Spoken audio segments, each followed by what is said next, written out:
नमस्कार मित्रांनो, लग्नानंतर होईलच प्रेम या मालिकेच्या आता जबरदस्त प्रोमोमध्ये एक आता जबरदस्त असा प्रोमो आपल्याला पाहायला मिळणार आहे. कारण अभिनंदन जीवा आणि काव्या या दोघांचं. तेव्हा मात्र आता जीवाने जे काही कामगिरी केलेली असते तर ते यशाबद्दल आता त्याचं हे अभिनंदन असतं. आणि काव्याने मात्र आता IPSची जी परीक्षा आहे तर त्यामध्ये नंबर 1 मिळून ती पास झालेली असते. म्हणून त्या दोघांचं अभिनंदन आता पार्थ आणि नंदिनी या दोघांनी करायचं ठरवलेलं असतं.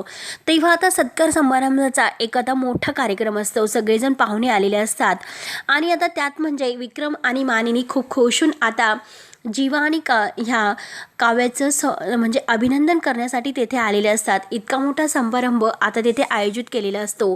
आता मात्र जीवा काव्या जोडीने उभे असतात. नंदिनी आणि जीवा हे सुद्धा अगदी जोडीने उभे असतात. तेव्हा आता नंदिनी खुश होत जीवाकडे बघत सगळ्यांच्या समोर सांगत असते, 1 वर्ष अगोदर मात्र आम्ही सगळे कळत नकळत एकमेकांना भेटलो होतो. तेव्हा आता पार्थ काव्याकडे बघत म्हणतो की आजचा हा दिवस आहे प्रेमाचा आणि विश्वासाचा. काव्या खुश होऊन म्हणत असते की आजचाही सरप्राईज आहे खास तुमच्यासाठी. नंदिनी सुद्धा म्हणते की हो, आजचंही सरप्राईज खास तुमच्यासाठी आणि त्यासाठी मात्र आजचं हे खास सरप्राईज आहे. म्हणून आता पार्थ आणि काव्या हे दोघांचे एकत्रित जे फोटो आहेत तर ते फोटो तेथे स्टेजवर दाखवले जातात. आणि आता लाईट गेलेली असते आणि आता काव्या आणि पार्थ या दोघांच्या मिठीतील फोटो असतो.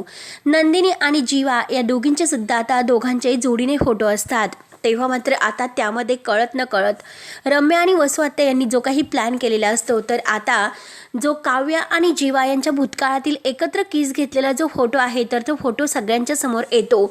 सर्वांना आता एक प्रकारचा खूप मोठा धक्का बसलेला असतो. आणि नंदिनी म्हणते की काव्या, पार्थ म्हणतो की जीवा आणि काव्या एकत्र. तेव्हा आता एक्सपोर्ट आता सगळ्यांच्या समोर आता उघड झालेला असतो.